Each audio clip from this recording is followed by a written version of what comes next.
ভাইয়ের কপালে দিলাম ফোঁটা, জমের দুয়ারে পড়লো কাঁটা, যমুনা দেয় জমকে ফোঁটা, আমি দিই আমার ভাইকে ফোঁটা।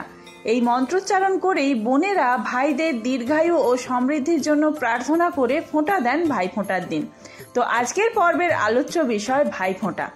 ভাইফোঁটা ঠিক কবে পড়েছে, প্রতিপদ এবং দ্বিতীয়া তিথি কোন সময় থেকে কোন সময় শুরু হচ্ছে, আপনারা কোন শুভ সময়ে আপনাদের ভাইকে ফোঁটা দেবেন, সেই শুভ সময় কি রয়েছে, এছাড়াও ভাইফোঁটা যে উদযাপন করবেন তার জন্য কি কি নিয়ম আপনাদের জানতে হবে, ভাইফোঁটায় কি কি উপকরণ লাগবে, কি মন্ত্র রয়েছে, সমস্ত কিছু নিয়ে আমাদের আজকের ভিডিও। তো চলুন বন্ধুরা, দেরি না করে ভিডিওটি শুরু করা যাক। যদি আমার চ্যানেলে নতুন হয়ে থাকেন অবশ্যই চ্যানেলটি সাবস্ক্রাইব করে এবং ভিডিওতে একটি লাইক করে শেষ পর্যন্ত সাথে থাকবেন। আশা করি ভিডিওটি আপনাদের জন্য খুবই হেল্পফুল হবে।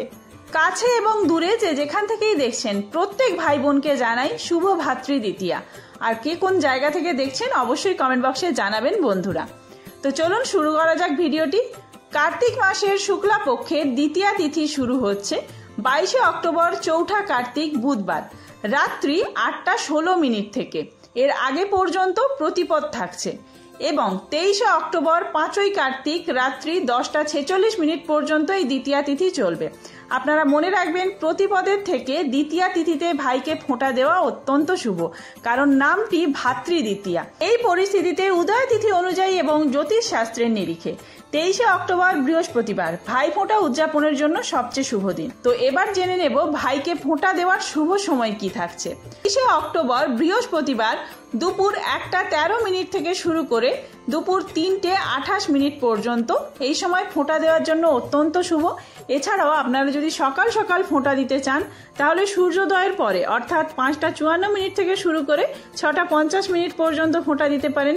তারপরে আবার সকাল 8:37 থেকে সকাল 11টার মধ্যে ফোঁটা দিতে পারেন। এবার আমরা জেনে নেব ভাইফোঁটার উপকরণ এবং নিয়ম।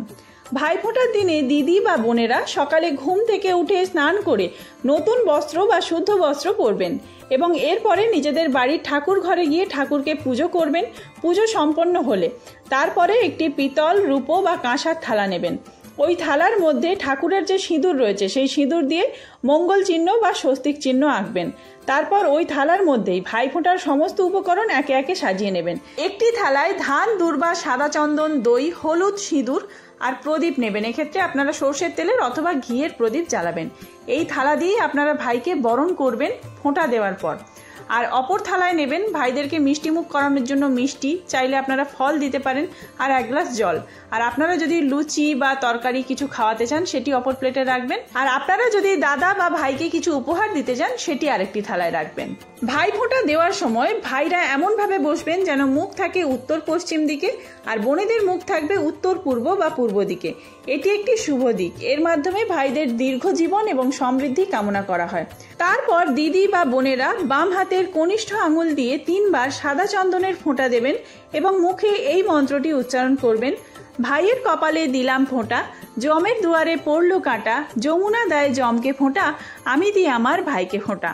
যমুনার হাতে ফোঁটা খেয়ে জম হলো অমর, আমার হাতের ফোঁটা পেয়ে আমার ভাই হোক চির অমর। ফোঁটা দেওয়া হয়ে গেলে যদি দিদি হন তাহলে ভাইদের ধান দুর্ব দিয়ে আশীর্বাদ করবেন, আর যদি বোন হন তাহলে দাদাদের কাছ থেকে ধান দুর্ব দিয়ে আশীর্বাদ নেবেন। এরপরে দাদা ও ভাইদের মিষ্টিমুখ করাবেন। সব শেষে আপনারা আপনাদের উপহার দেওয়া নেওয়া করবেন। দাদা এবং ভাইরাও বোনদের কিছু উপহার দিতে পারেন, আর বোন এবং দিদিরাও ভাইদের খুশি করার জন্য কিছু উপহার দেন। তো বন্ধুরা, আজকের ভিডিওটি এই পর্যন্তই। আশা করি আপনাদের যা কিছু জানার ছিল এই ভিডিওর মাধ্যমে আপনারা জানতে পেরেছেন। যদি কোনো ভুল ত্রুটি হয়ে থাকে অবশ্যই কমেন্ট করে জানাবেন, আর এক্সট্রা কিছু জানার থাকলে সেটিও কমেন্টে জানাতে পারেন। আমার জানা থাকলে অবশ্যই জানাবো। খুব তাড়াতাড়ি নতুন কোনো ভিডিও নিয়ে আসছি। সেই সমস্ত ভিডিও দেখার জন্য অবশ্যই চ্যানেলটি সাবস্ক্রাইব করে সাথে থাকবেন। ধন্যবাদ।